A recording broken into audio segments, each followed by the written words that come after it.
Let's make a delicious holiday side dish, vegan cranberry and apple stuffing. It's sweet, savory, and packed with seasonal flavor. Here's how to do it. Start with about 10 to 12 cups of bread cubes. Bake it at 350 degrees Fahrenheit for 10 to 15 minutes to dry it out.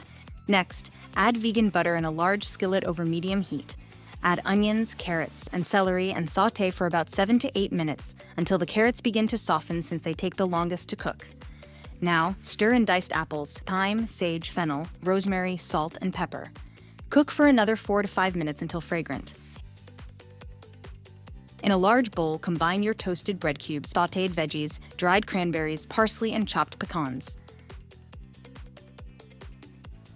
Slowly pour the vegetable broth into the mixing bowl, tossing gently to moisten the bread without making it soggy, adding more broth as needed. If your bowl is large enough, this is the easiest way to mix.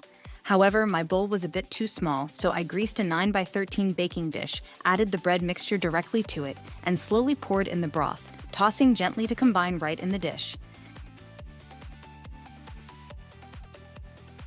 After adding the broth and mixing well, cover with foil and bake at 350 degrees Fahrenheit for 25 minutes.